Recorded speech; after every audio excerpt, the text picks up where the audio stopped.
Salut, c'est Anne-Artéris. Aujourd'hui, je fais une vidéo qui va faire suite à la vidéo précédente sur tout ce qui est mis en place, parfois de manière très inconsciente, et qui fait que tu as des difficultés par moment à écouter tes besoins, à écouter ton corps, à écouter ton ressenti.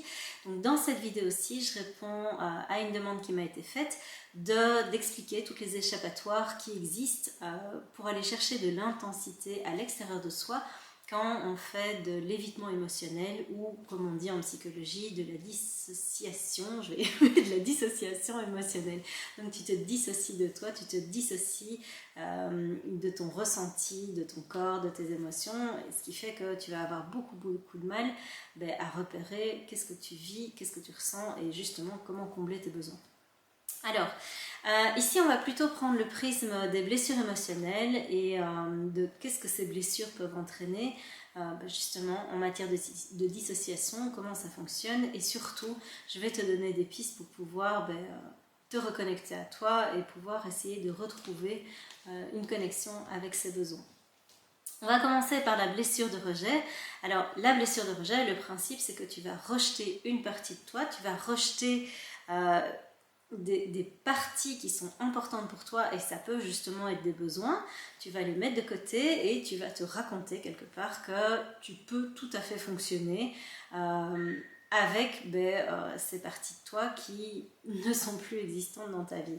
Alors, c'est la plupart du temps de manière assez inconsciente que tu vas le faire, souvent parce que tu as vécu des situations émotionnelles qui étaient vraiment très confrontantes, très difficiles, très souffrantes. Et donc, de manière assez inconsciente, il y a des mécanismes de défense qui sont mis en place et qui font que pour te protéger, tu vas mettre ça sur le côté. Je te donne un exemple concret ici dans mon histoire personnelle. Donc, étant plus jeune, adolescente, je suis tombée très amoureuse de plusieurs personnes et ça n'a jamais fonctionné. Et du coup, qu'est-ce qui s'est passé à un moment? Ça, c'était plutôt conscient. Je me suis dit, ok, moi, le grand amour, c'est pas fait pour moi, donc qu'est-ce que je vais faire? Je vais me contenter d'une histoire qui est sécurisante, qui est confortable, et comme ça, il y a zéro problème et ça va bien se passer. Je vais juste vivre une vie amoureuse qui est moyenne, et si je fais des efforts, en fait, ça va être épanouissant. Et tu t'en doutes, ça s'est pas vraiment passé comme ça. Donc j'ai passé 21 ans dans une vie de couple où c'était...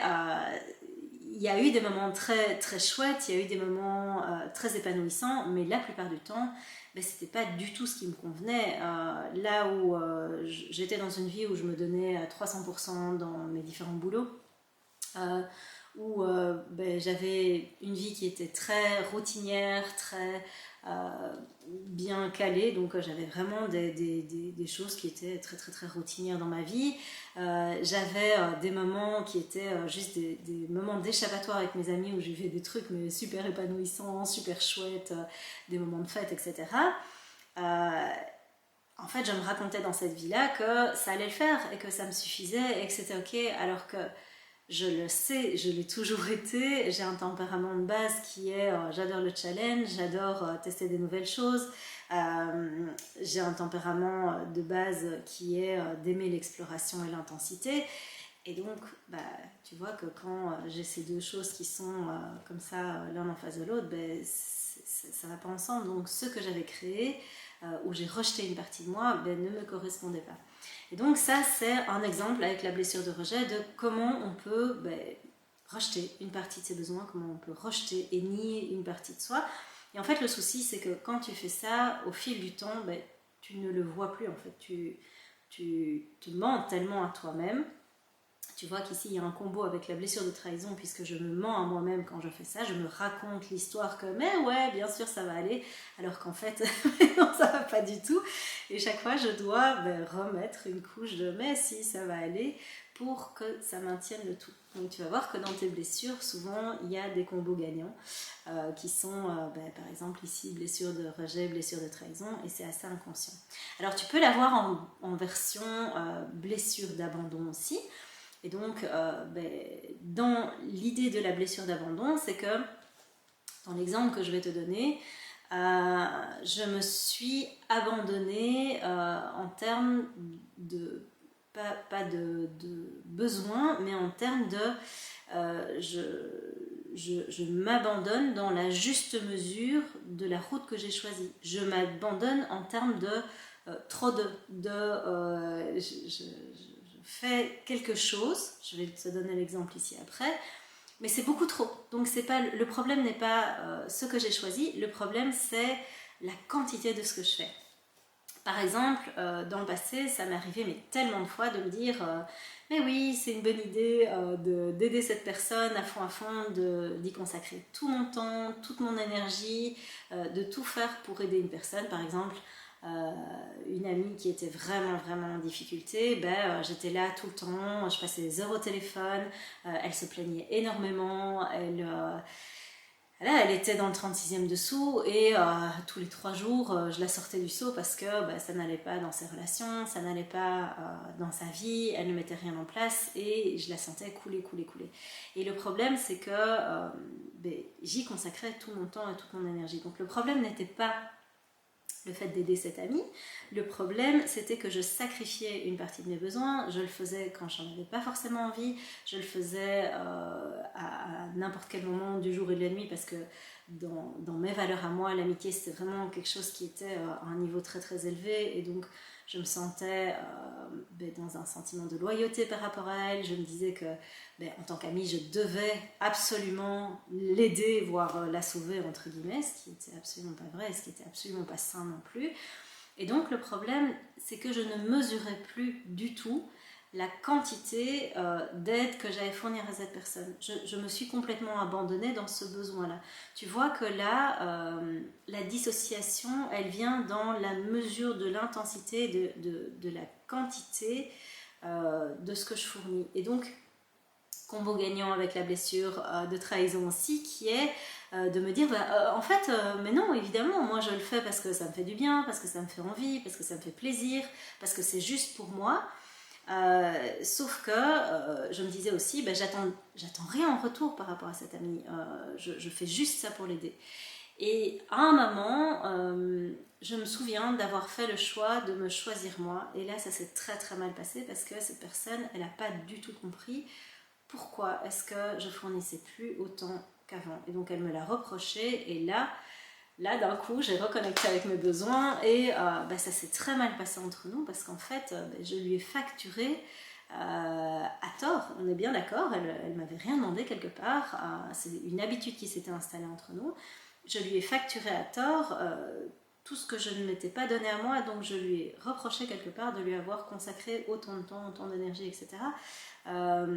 Et elle, à l'inverse, m'a dit mais je comprends pas, je t'ai rien demandé, et en même temps je croyais que tu étais mon amie, donc il y avait un truc qui était vraiment pas très clean entre nous, et qui a été mis sur la table à ce moment-là, et voilà, on a pu après en discuter, on a pu rectifier les choses, dire ce qu'on avait à dire chacune de notre côté, et pouvoir réajuster les choses entre nous. Heureusement ça s'est bien passé, il a fallu du temps, mais c'est pour t'illustrer qu'en fait dans cette blessure d'abandon, la quantité de ce que tu vas fournir, peut-être qu'à un moment tu risques de te perdre là-dedans, et que si tu n'es pas vraiment vigilant à ce qui est important pour toi, à tes besoins, à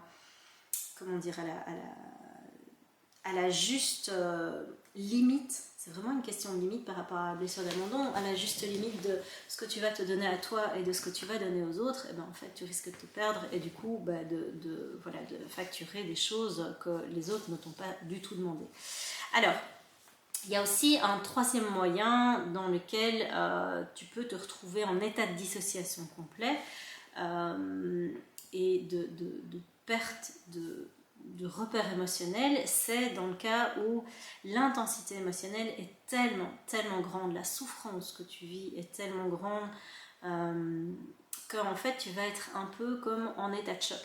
C'est-à-dire qu'il se peut qu'on te dise des choses, il se peut que tu sois dans une situation où tu as une personne en face qui soit te dit quelque chose qui te blesse, soit te donne un feedback qui ne te convient pas, ou fasse une annonce. Bref, tu peux être dans une situation où l'intensité émotionnelle va faire un peu comme une cocotte minute ou du lait qui bout. C'est vraiment ça. C'est vraiment une intensité émotionnelle qui va monter comme du lait qui bout sur le feu. Et ben en fait, ça va monter, ça va déborder. Et là, c'est un peu comme si ton système de défense activait un fusible.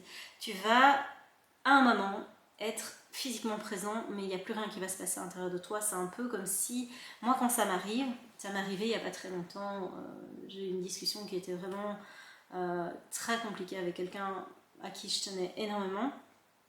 Et en fait, on était en train de parler et elle me disait des choses et à un moment ça fait ti, tu vois ce bruit qu'il y a à l'intérieur de toi, un peu comme si on te mettait une énorme claque ou que tu venais de tomber sur le sol, ta tête a frappé quelque chose et ça fait ti, et en fait il y a l'image, il n'y a plus le son, t'es plus là quoi. Et à ce moment-là c'est vraiment un peu comme si cette soupape se mettait en route et que tu n'étais plus en capacité de ressentir, de comprendre ce qui se passe à l'intérieur de toi, de mettre des mots sur ce qui se passe à l'intérieur de toi, de pouvoir identifier qu'est-ce qui se passe, qu'est-ce de quoi tu as besoin. Non, tu es juste en état de choc en fait. Alors, quand dans cette situation-là en particulier ça se passe, il n'y a rien d'autre à faire que pouvoir te mettre toi en sécurité, c'est-à-dire que peut-être que tu vas avoir besoin de ne plus être dans la situation et de partir et de juste te retrouver avec toi.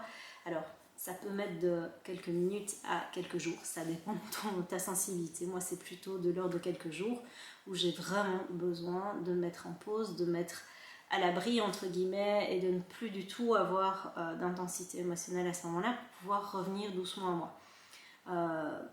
C'est ni bien ni mal, c'est vraiment quelque chose qui fait partie de mon fonctionnement. Et donc si ça t'arrive, ne culpabilise pas, c'est pas grave, il faut juste que tu saches que tu fonctionnes comme ça et que tu as besoin d'une position de repli. Ça va arriver en particulier dans le cas où pendant très longtemps tu t'es coupé et que tout doucement tu reviens à toi et que tu reconnectes à une intensité émotionnelle qui est très forte. Il est possible qu'au début tu aies vraiment des soubresauts comme ça de reconnexion à une intensité émotionnelle forte, mais que ça provoque à un moment une dissociation. C'est normal, c'est normal, ça fait partie du processus de reconnexion. Et donc ne t'inquiète pas si ça arrive, dis-toi que ça va juste se passer avec le temps. Moi c'est quelque chose qui m'était plus arrivé depuis mes perpètes. Et en fait, la bonne nouvelle, c'est qu'à chaque fois que tu vas avoir affaire à de la dissociation à l'intérieur de toi, que ce soit conscient, que ce soit pas conscient, etc., et que ça s'est installé avec le temps, et bien, quelque part, les expériences de la vie vont te faire prendre conscience de ça. Elles vont te montrer là où il y a encore des axes de travail, là où il y a encore des choses à modifier à l'intérieur de toi. Et voilà, si tu te coupes de toi et que tu n'as plus accès à toute ton intensité émotionnelle, si ta vie est neutre la plupart du temps, donc ça va être une vie qui va être sécurisante, qui va être confortable, mais qui va être un peu chiante quand même, on va pas se cacher, la plupart du temps. C'est-à-dire que ça va être bof, ça va être une vie où tu vas faire ouais c'est bien, mais c'est pas tout à fait à ça que je rêvais, c'est pas tout à fait ce que j'espérais. Si tu te trouves là-dedans, dis-toi que t'es juste dissocié d'une partie de toi et c'est pas grave. C'est à ce moment-là, ce qui va se passer, c'est qu'il y a une autre partie de toi qui va rechercher de l'intensité émotionnelle à l'extérieur de toi. Simplement pour rééquilibrer les choses, simplement parce que en tant qu'être humain, tu vas pas pouvoir rester dans du neutre, dans du juste confortable, sécurisant tout le temps, juste pour te protéger en fait. Donc en fait, cette autre partie de toi va réclamer à corps et à cri de l'intensité émotionnelle. Et c'est à ce moment-là que tu vas te retrouver dans des espèces de comportements où ta vie va être neutre la plupart du temps et pouf, tu vas te retrouver dans des excès.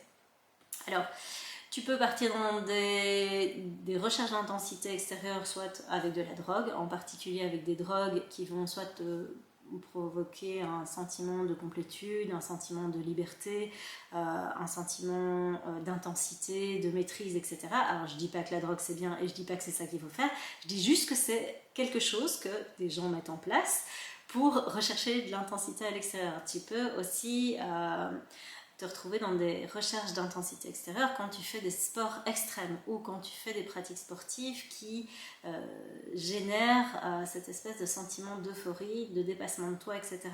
De nouveau, c'est ni bien ni mal, mais quand tu vois que tu es complètement accro, là on parle vraiment de toute une série d'addictions dans laquelle tu vas pouvoir retrouver de l'intensité émotionnelle et des choses qui vont se retrouver dans ta vie justement pour arriver à combler ce manque d'intensité. En fait, ces pratiques sportives où tu te dis je suis complètement en manque du sport et je ne peux pas m'en passer, tu peux te dire qu'il y a quelque chose qui n'est pas forcément super équilibré en termes d'intensité dans ta vie de tous les jours si ces choses-là sont mises en place.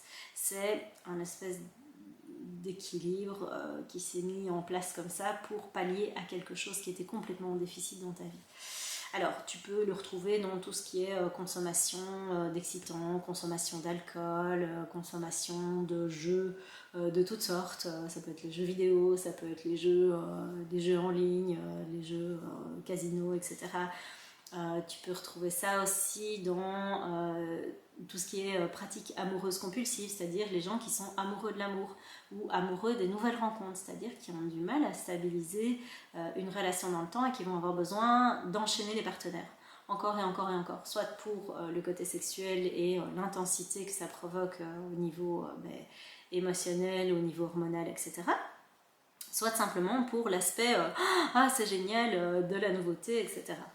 Alors, ça peut être aussi tout ce qui est addiction au sauvetage et à l'aide compulsive aux autres. Donc ça, c'est quelque chose qui est très fréquent aussi, c'est-à-dire que tu ne peux pas t'empêcher de vouloir venir en aide à des personnes qui ne t'ont rien demandé, mais qui ont l'air mal, qui ont l'air en difficulté, qui ont l'air de ne pas s'en sortir dans leur vie. Donc ça aussi, c'est aller rechercher de l'intensité à l'extérieur de soi.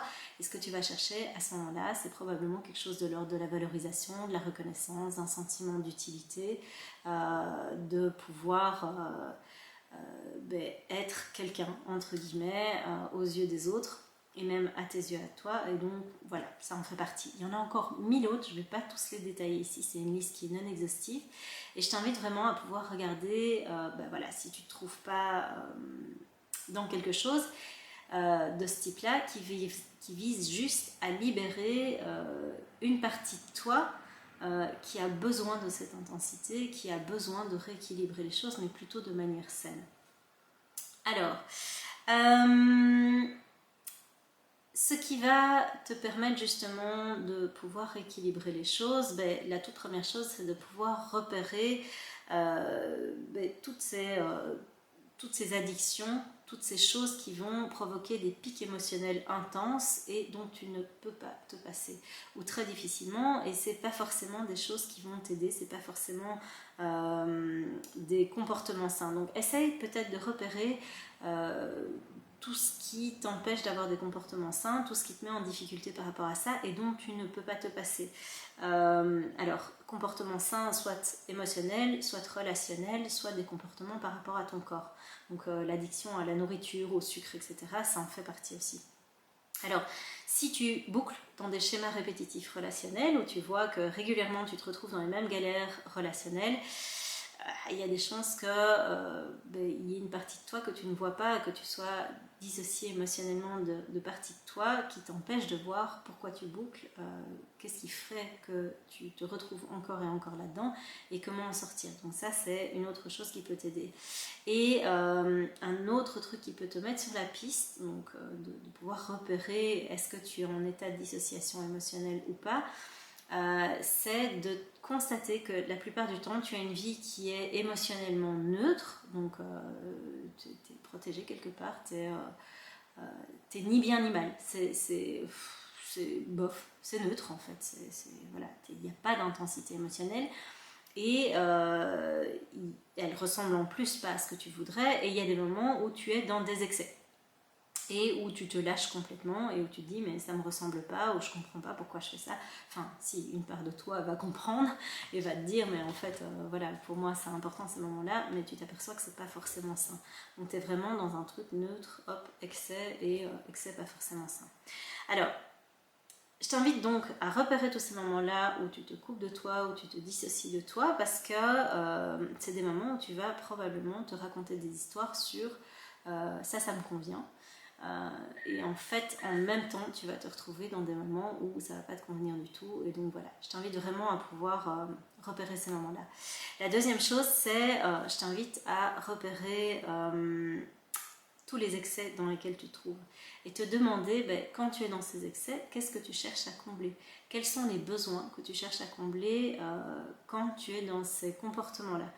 Au plus tu vas repérer ce que tu cherches à combler, au plus ça va quelque part être facile de pouvoir passer à la troisième étape et à pouvoir rééquilibrer les choses. Et donc la troisième étape que je t'invite à faire ici, c'est dès que tu as repéré les besoins que tu essaies de combler grâce aux excès, c'est de pouvoir essayer de trouver une alternative qui est plus saine pour toi, une alternative qui est plus équilibrée pour toi, et de pouvoir en parallèle du fait de combler ces besoins, de pouvoir essayer de reconnecter avec ton intensité émotionnelle. Alors, ça passe par une phase qui va être moyennement cool, qui va être de te confronter aussi à l'intensité douloureuse émotionnelle, donc c'est-à-dire aux émotions fortes et pas forcément agréables, donc des émotions qui vont être un peu inconfortables comme la colère, la peur, la tristesse, parce que ça fait partie de la reconnexion à tout ton éventail d'émotions, et donc si tu te reconnectes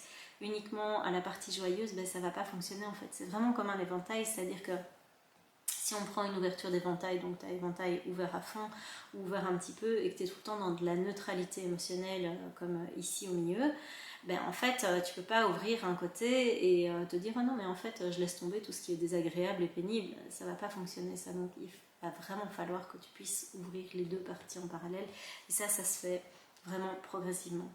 Alors, comme tu le sais peut-être déjà ou pas encore, tout ça c'est quelque chose que je t'invite à faire et que je t'accompagne à faire dans le programme Reconnexion. Je t'en parlerai un petit peu plus en détail d'ici quelques semaines puisque je vais réouvrir le programme pour une offre un peu spéciale. Donc je te laisse découvrir au fil des semaines en quoi ça consiste, et on se retrouve très rapidement pour une nouvelle vidéo. N'hésite pas s'il y a une demande de vidéo particulière, si tu as envie que voilà, je te fasse une vidéo sur un sujet particulier, n'hésite pas à me le faire savoir dans les commentaires, et d'ici là je te laisse, on se retrouve très vite pour une nouvelle vidéo. Ciao!